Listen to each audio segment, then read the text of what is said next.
Il fait un beurre à la framboise, tu l'as pas goûté? Non, j'ai pas goûté ça, mais il vient de faire un beurre aux fenouilles qui est remarquable. Passer 1 heure avec le chef Yves Canteborde, ça donne faim. C'est très fondant, très moelleux. C'est comme crémeux, Yves. c'est assez étonnant parce que c'est crémeux. Yves Canteborde s'est fait connaître du grand public en tant que jury d'une émission de télé-réalité culinaire.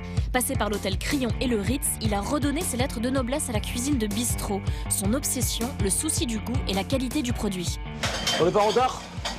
D'où la création de ce 2e tome de Frères de terroir, où le chef repart sur les routes de France à la rencontre des producteurs et artisans, accompagné de l'auteur et dessinateur de bande dessinée Jacques Ferrandez qui le croque, au dessin mais aussi à table. Tu dis que je suis un vrai canard en plus, donc je Ouais. bouffe tout. Vignerons, apiculteurs, pêcheurs, maraîchers ou ostréiculteurs, chaque artisan partage ses secrets de fabrication, comme le boulanger fou Alex Croquet qui fabrique son pain à partir d'une eau purifiée qu'il filtre lui-même, ou Jean-Baptiste Ferrand, éleveur de vaches laitières bio, qui nous rappelle que la pâte d'un fromage, c'est d'abord une histoire de bactéries. Je voulais pas qu'on fasse une bande dessinée et qu'il soit quelque part une forme de caricature, voilà, où on compte une histoire. Non, c'est la réalité. Et tous les personnages qui sont dans la bande dessinée, c'est des vrais gens. Je pense qu'on apprend tous les jours quand on est intéressé, surtout quand on va au contact, voilà, des producteurs. On apprend rarement en restant dans son restaurant, malheureusement. Je pense qu'il faut aller voir les gens pour comprendre. Et quand on comprend un produit, je reste persuadé qu'on le cuisine mieux. Yves, il raconte des histoires quand il fait un plat. Hein. On mange quelque chose, on mange pas seulement un assemblage entre des produits, mais on mange vraiment une histoire que le chef va nous raconter. Et je pensais qu'il y avait ça aussi à faire avec les producteurs qui ont tous des histoires singulières par rapport à leur métier.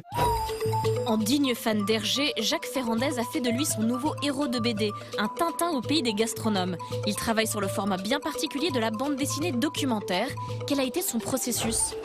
J'ai beaucoup travaillé en fait avec de la vidéo, c'est-à-dire j'ai beaucoup filmé, j'ai beaucoup enregistré pour me permettre justement de garder les mots exacts de la personne, la manière dont ils travaillent. Ce sont des métiers très précis dans leur fonctionnement, dans les procédures, hein, donc ça il fallait pas que je le trahisse. C'était aussi une manière d'aborder la chose un peu comme un journaliste. Elle s'est arrêtée parce qu'elle a senti la truffe. Allez, cherche. Allez, il y en a une là. Allez, apporte. Et ça vaut pas le coup de le laisser? Non. Oh non. Là, ils non. grossiront plus. Oh non, c'est fini là.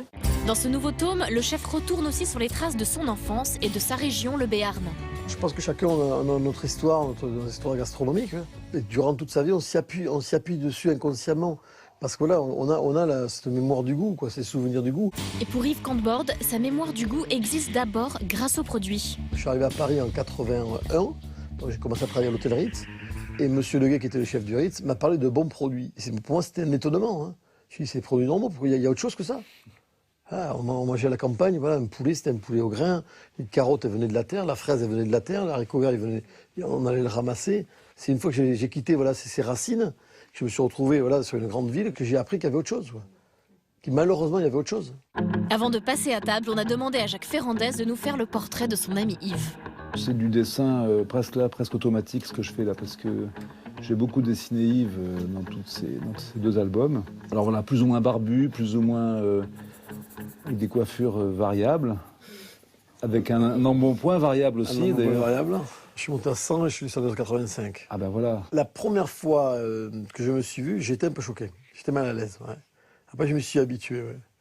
Après, c'est fascinant de le voir faire, hein, parce que c'est une telle limpidité, d'une telle précision, les petits gestes, les petits points, les petits traits.